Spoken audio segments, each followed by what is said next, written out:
communication and how communication plays into how we engage with our kids all the time, all the day, and what we're doing with our kids. And kind of there's multiple facets of communication. And actually, if I go back, we kind of ended on this like stair step thing yesterday, but really one of the first realms of communication is nonverbal communication. And if we think about, we go back to our little baby friend, the first way you communicate is with your eyes and your face and your facial experience.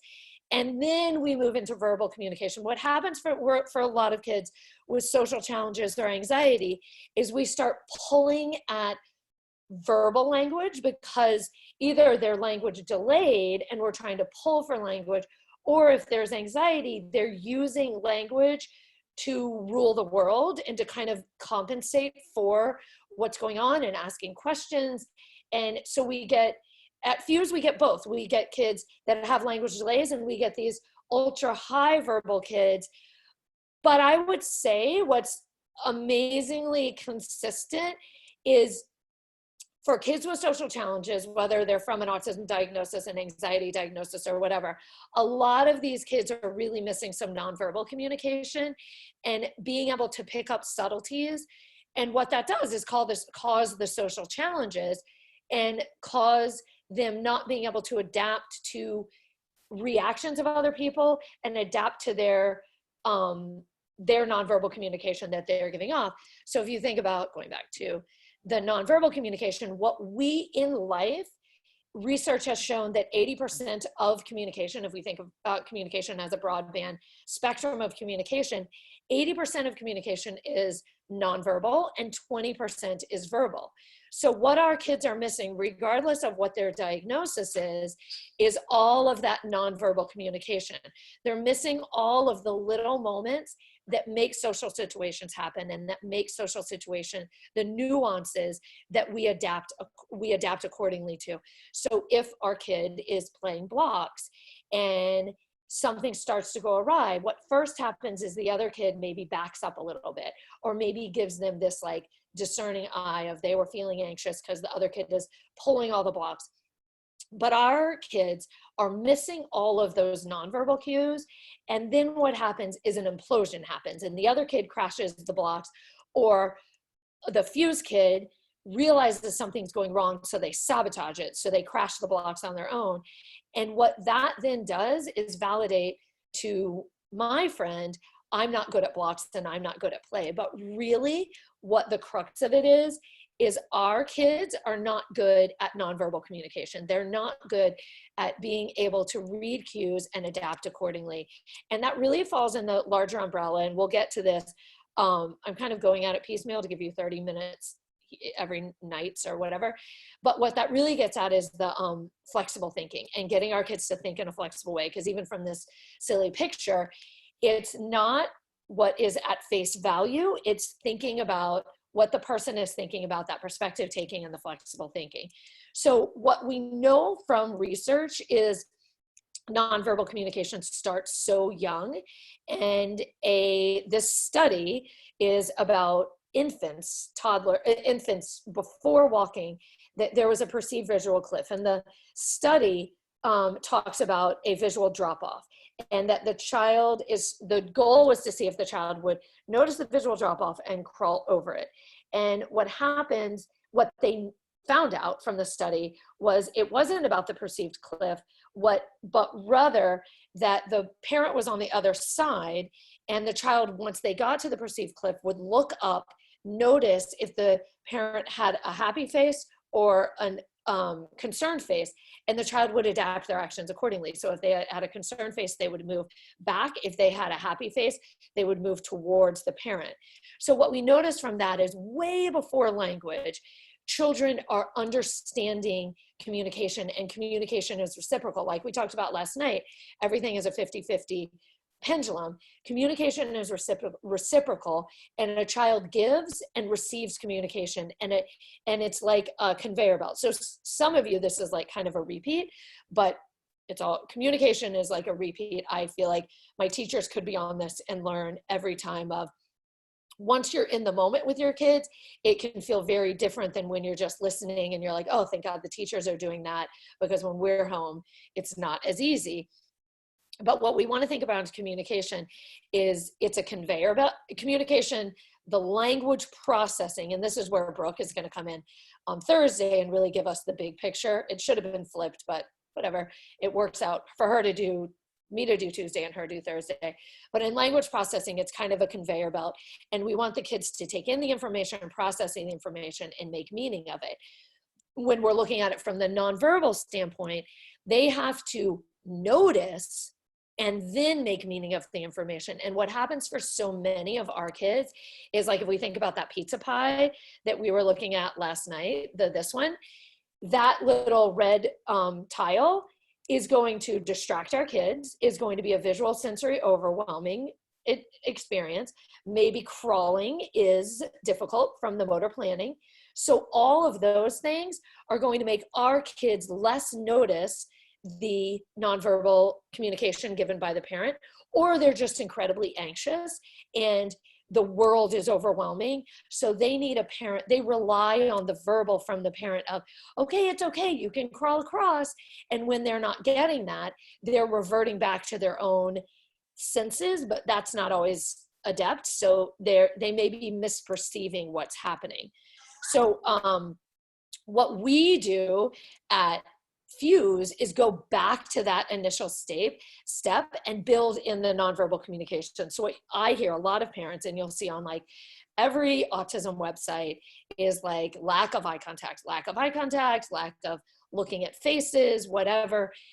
You can't, or I would not want you to teach eye contact, because that is not teaching the function or the understanding of why someone should make eye contact. I could teach a child at 4 to look at me when they walk in the door to my classroom. That same child at 24 could look at me when they walk into that classroom. But then if they look around and everyone's looking at them weird, they aren't going to notice that there's toilet paper hanging off of their shoe, because they haven't learned to use nonverbal communication as a form of communication. They have only learned to look, say hello, and use it as like a face value script. And my goal is not to teach these kids to be robotically trained, but to teach them how to understand. And I think as so many of our kids have anxiety, I truly believe a lot of the anxiety comes from not being able to read the room and understand what people are, understand what they're doing, what they're giving them as signals. And so they're going in every situation fairly blind as to what they're supposed to do. So like if I went into a conference and I did not know what was happening, and I didn't really, it was my first conference and I didn't really know what to do, what I'm going to do is look around and see like, oh, okay, everyone has a folder. Crap, I don't have a folder. So I'm going to figure out, where do I get that folder? Okay, everyone has a seat. I'm going to go find an open seat and sit down in that open seat. So I have now thought about a situation, looked around, read the room. I may not have read their faces, but the same thing, the nonverbal communication is there. I'm watching their bodies, I'm watching what they're doing, and I'm adapting my actions according to that. If I was using no nonverbal cues, my anxiety would skyrocket. And that's when, or why I'm such not a fan of a one-to-one aid, because then I would want, oh my God, I wish someone was right next to me telling me what to do, because I wouldn't have learned to read the room. And so then someone maybe pipes in my ear what to do. Okay, phew, I now look the part, but I'm still going to go into the next conference thinking that I need someone to pipe in something to my ear. What really we want to do is teach our kids how to better understand their own, reading the room and understanding nonverbal communication, and being able to take that information and adapt to their actions according to that. So I'll show, this next video is one of our teachers. And again, it always goes back to like, you start with the pieces of the puzzle and you see what the child's challenges are. And these kids, we really wanted to not focus on motor planning because we're really trying to highlight faces. So you'll see them on scooters, because we made them get up, walk over. We're then shifting the focus from the nonverbal communication onto the motor piece of it. And the only goal is for Megan, the teacher, to show the child where the frog is by looking at the frog. And the child's job is to find the frog by looking at their face.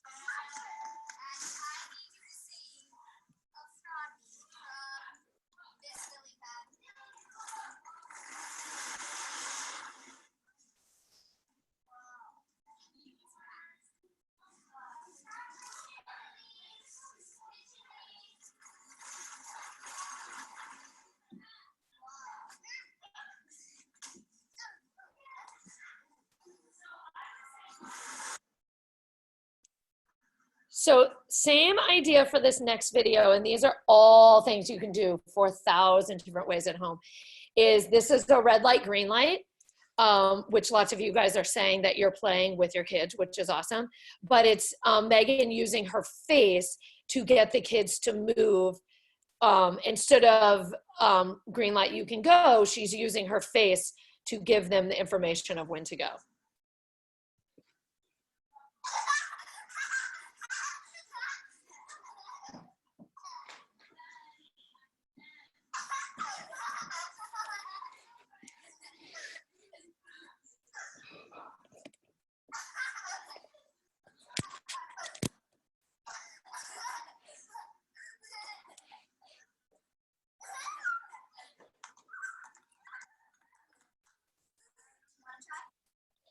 So I think what's important to me, and you know, a lot of you guys have seen these videos before, is it's not, the focus is not look at my face, look at my face, look at my face. They are looking at their face. They are looking at Megan's face because they understand the concept of red light, green light, and they see it as fun. It's the goal is the function is motivation. And if we go with that as the function, we're motivating them that faces are not confusing and faces are fun. A lot of your kids who have had neuropsychs, like neuropsych evaluations, they have them draw this like complex design. And a lot of kids, when they have to draw the design from memory, draw it in pieces rather than from the big picture in. And I think that is part of what makes faces really hard for our kids, is they're looking at pieces of your face. So it's like, there's these eyeballs, there's this mouth, there's these eyebrows, but like, how are they put together and how am I supposed to make sense of how they're put together? And the more anxious kids are, the more that becomes like, oh my gosh, now I have to watch their eyes and their mouth, and they're gonna nod and shake. And that's why, like, our kids, it's so much easier to do black and white play than play like this, because it is so much easier to listen to a verbal cue than to read a nonverbal cue.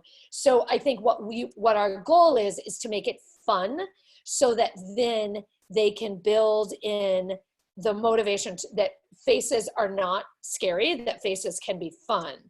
The next activity, this I have watched it 5,000 times, but so Maggie's doing an activity with her last year's class. And yes, it's a group learning, so no, you're not doing that at home. But what the biggest part to watch is how she's using nonverbal communication for problem solving. And one of the things we're doing tomorrow night is thinking about problem solving, but watching how when she takes language out of it, the kids use less language, and it allows them to really think about what she's doing and not relying on her prompts, but relying on her modeling and modeling after her.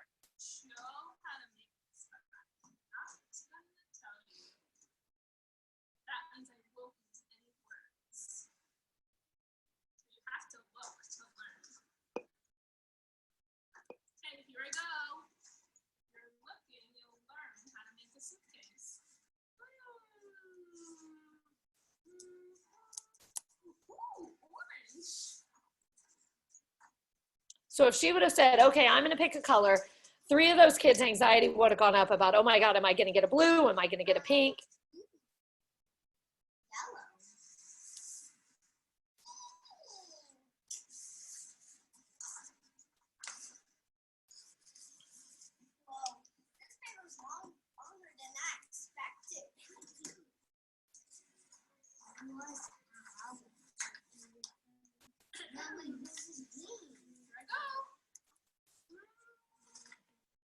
this, like at home, you can do with making a paper airplane, cooking. Every activity you do could be a nonverbal activity.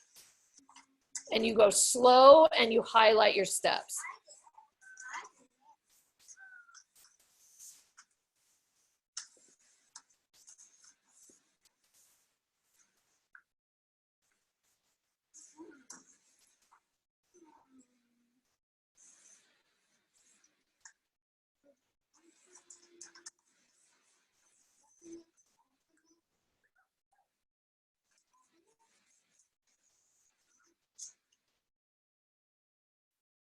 So this next part of the video is a continuation of this, and it shows how you add little problem solving moments as you're building this type of an activity. And I think as parents, what we want and what we'll focus on tomorrow night is really how to add problem solving into the day.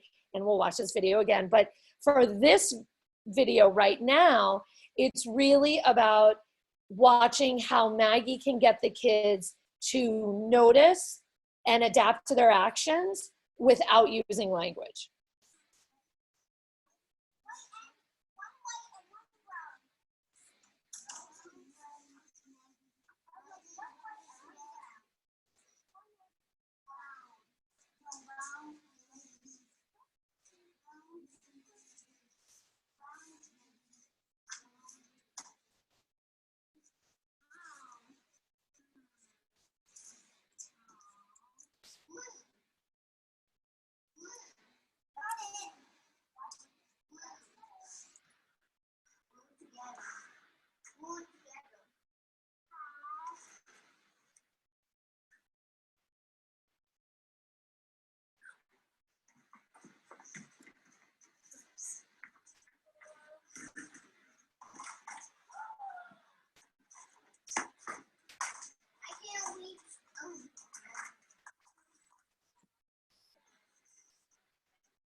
So now what you want to notice in this is that Maggie doesn't have glue, but she's not saying I need glue. She's just showing with her face and no one's noticing, and that's okay. She's just going to be patient with it.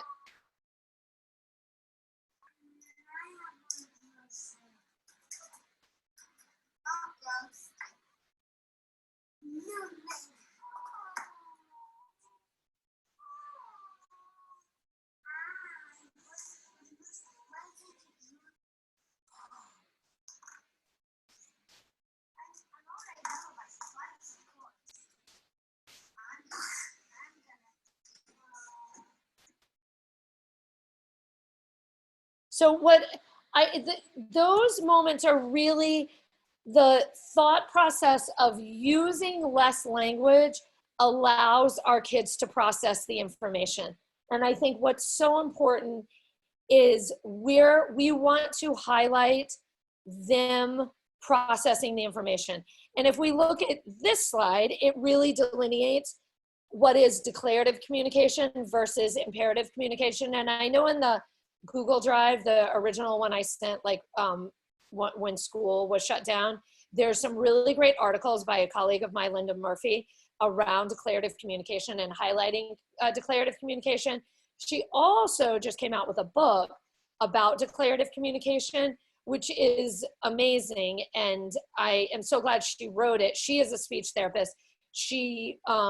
I trained her, I was doing RDI and then she came in and did RDI. So we have the same training background, and she is a speech therapist. So she wrote a book about how important it is to reduce our language, to move to, I don't know, I think it's on to the right side on your screen as well, the declarative communication over imperative communication, because imperative communication allows no problem solving.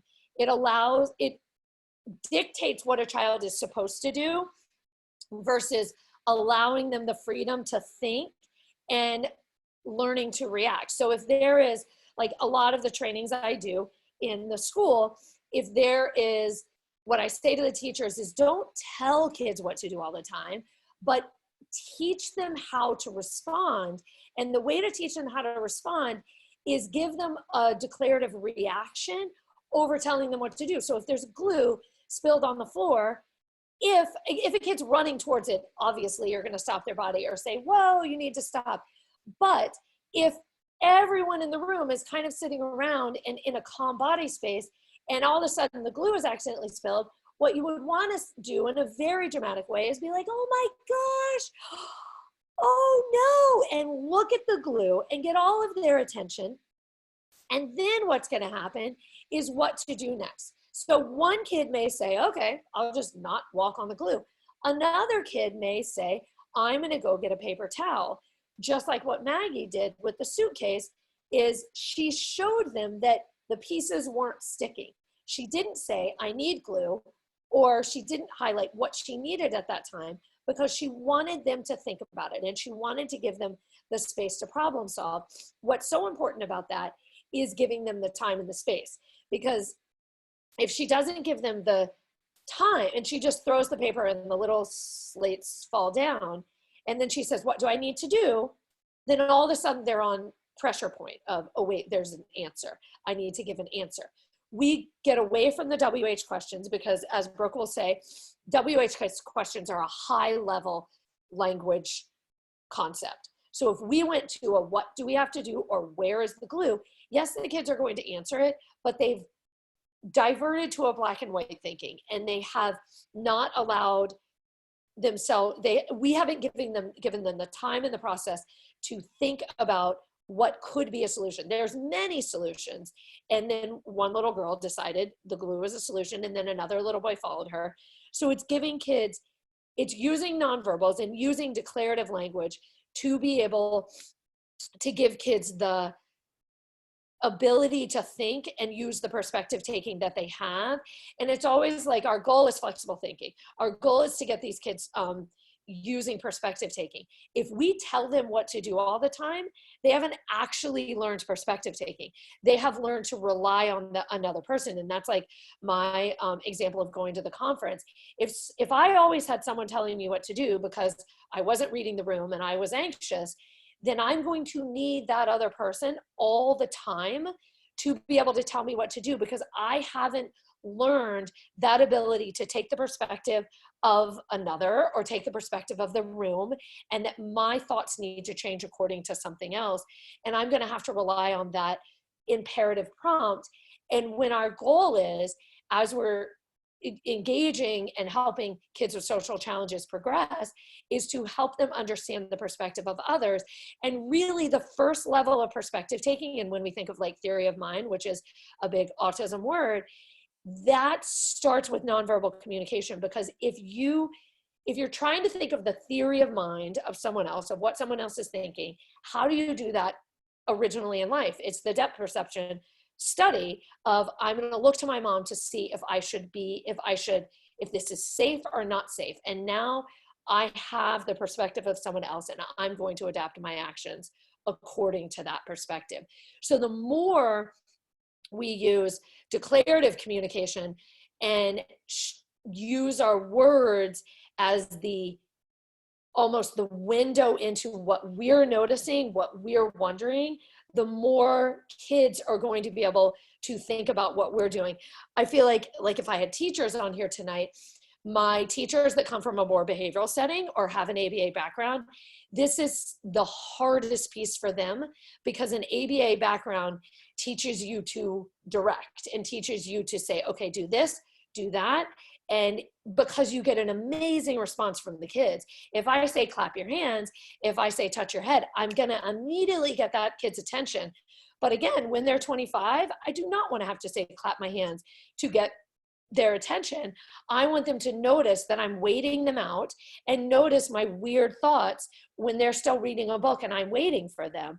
And the way we do that at a very foundational level when they're little is teaching them how to for us, first of all, is to reduce our language, and then giving them the ability to understand, like to think about what we're thinking about. I made this video and I couldn't get it uploaded because I was on the Zoom thing. I was thinking if I showed my phone, I don't know how that would work. Anyways, I did this activity. It was actually an experiment today with my daughter of so we had they're not even magnet tiles. They're like these square thing. I don't even know what they're called. They're like squares, and we were making a tower. And I was like, I wonder if I will get, and she's like, I don't know, no one's typically developing, but she's like semi-typically developing. And I actually, so a lot of you have seen the grocery store video I put on Facebook that I think she has pretty good nonverbals. And I mean, everyone's lacking other things, but nonverbals are kind of her thing. And I was like, I wonder what would happen if I did a completely imperative building the tower with her. And I just use, okay, get the blue one, get the red one. How would she give me the same amount of eye contact versus if I did a not completely nonverbal one? And it was quite striking to see the difference of, yes, she complied with me. And when I said, get the red one, she got it, and get the blue one, she got it.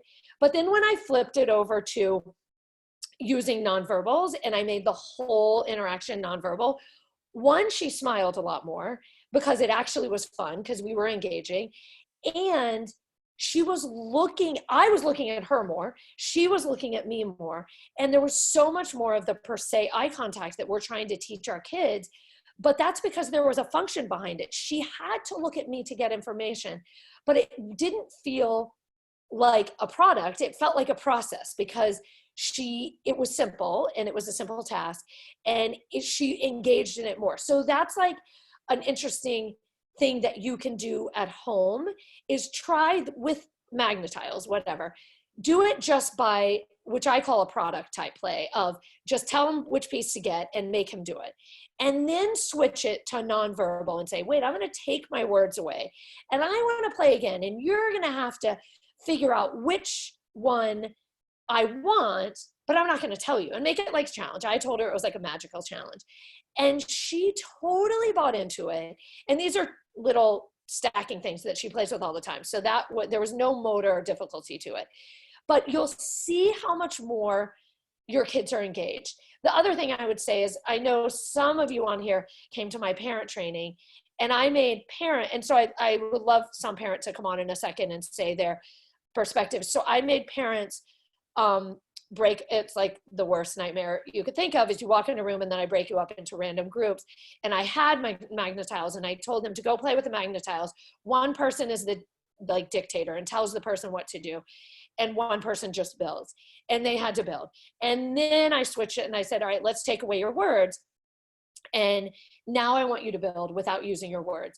And is there anyone on, maybe I'll throw you onto the bus, Suzanne, and make you talk if nobody else, it was on that parent training, just how you felt about that? Yeah. Hi. Yeah, it was stressful at first. Stressful in the talking one, or, well, first just stressful because I did that. Yeah. And you were an observer at that point. So like observing the nonverbal versus verbal, give a take on that piece. Yeah, I mean, I was observing the stress of others, just trying to figure out what people were trying to build, and it just didn't seem fun at first. And then like when it switched to nonverbals, did you get a different, I mean, I don't care. It does, like, did you get a different sense from people? Yeah, definitely. And that's what everybody said afterwards too. And I think most people were pretty surprised that that was the case. We hadn't really thought about that until it was, That's what was really interesting to me, because it's so, I mean, I think I make all the teachers at Fuse drink the juice of like, obviously this would be a difference. But I think as parents, nothing is obvious, right? Like no one has a playbook of how their kids are going to react to something. So I think what was kind of the eye-opening for parents is how much you would think a nonverbal interaction would be less fun because it's more unknown. But actually now, like thinking back about it, what parents did say was they understood what the person wanted so much better when it was nonverbal, because there was no gray area. When I say, get a red block, and you don't know where to put it, there's all these questions that come up, because your inherent desire, and all of our kids' inherent desire, is to please the other person. And so the adult's desire was to please the other person. But when you're just kind of dictated what to do, you don't know how to please them. When you're given the nonverbal feedback from your entire face, you actually know that you're pleasing the other person. So I think, again, the verbal increased everyone's anxiety, the nonverbal decreased everyone's anxiety. And to me, and I had no idea how it would go because I'd never done it, but in my head, I thought that would happen. So it was great that it did. But I think the whole goal of that was, imagine our poor kids, who a lot of them have language delays, and all we're doing all day is just piping language into their ears. And even from like the standpoint of my daughter, who doesn't have a language delay, or these adults who don't have language delays, it still created anxiety in them. And then we have kids with language processing delays, and we're piping in their ear, and previous to Fuse, teachers are piping in their ear, and they're supposed to take all this in and make sense of it.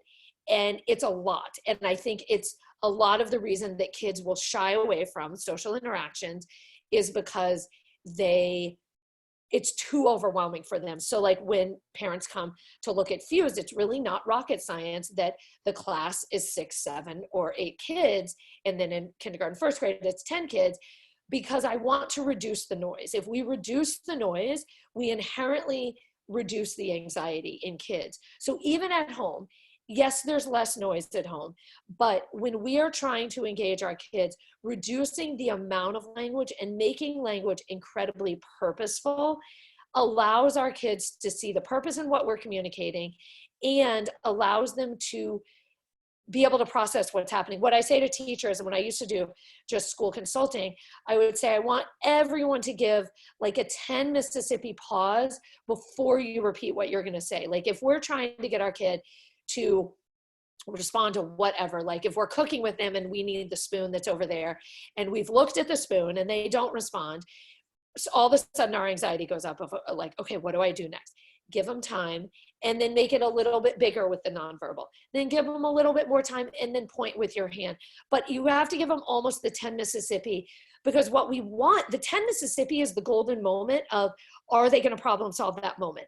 If Maggie in the video previously had jumped in quicker, no child would have problem solved that moment. We would have thwarted their conveyor belt process, and we would have gotten the whole process started over again, except she just paused and let it be and let the kids think about it. And that's what, as parents, I really challenge you to do at home this week is, and with my new teachers, I will do this for like legitimately make them do it, is write down, just tally how many questions you ask within a 2-hour period, because really life can happen without a lot of questions. Yes, if you've lost your kid in the house, you can say, where are you? But if you're near your child, you can do most everything with a declarative comment or a nonverbal communication. And reducing the language allows them to be able to engage and allows them to be able to almost like lift their head up and notice and process. So all my new teachers start with tallying just questions, because questions are always putting kids on edge because there has to be a right answer. And questions for kids with language issues becomes extra anxiety provoking because it's a WH question, and those are hard for kids. And now there has to be a right answer, and it puts them on the defensive. And then they realize, oh my gosh, I'm asking so many questions. And then after we've gotten through that piece, then I get them to really tally how many times they're prompting kids, how many times they're saying, do this, do that, sit down. Oh, Marin, your shoes are untied. You need to tie your shoes. Instead of just looking at her shoes and being like, oh no, I hope you don't trip outside, because that's me giving my thought. Now Marin has to figure out what she has to, like, what does she mean? I hope I don't trip outside. And then she may kind of look around, feel confused. And then I'm going to look down at my sneakers and be like, oh, I'm not going to trip outside. And if that's too overt for her, then I could say, oh, my shoes are tied.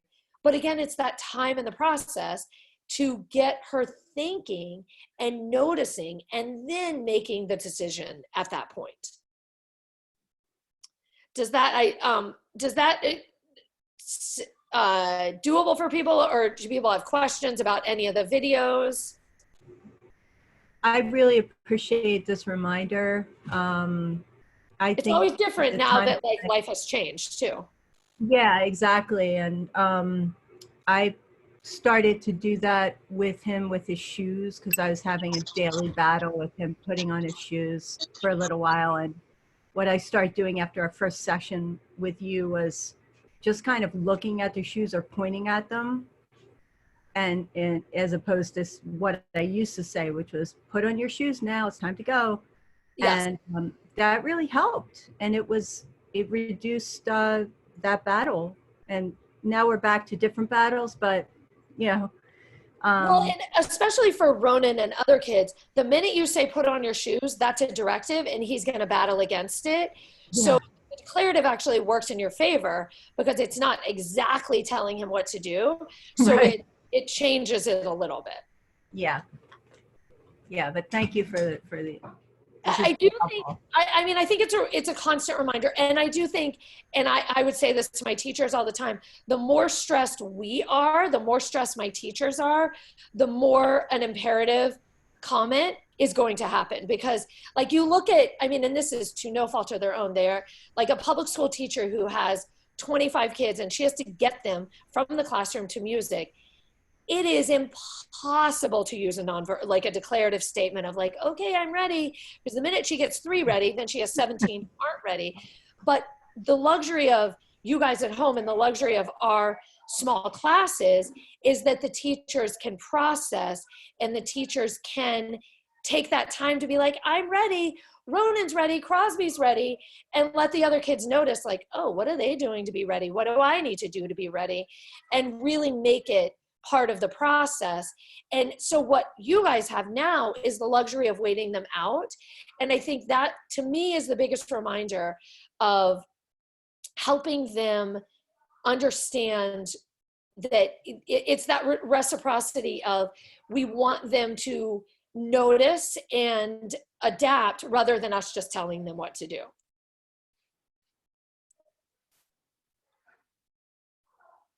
Other people that have questions about language or struggles around language, I mean, I do know for sure in my house as well, is it doesn't always work as easy as it's easier said than done. And I, especially when school is in session, getting out the door, not the time for a declarative communication because you have a finite amount of time.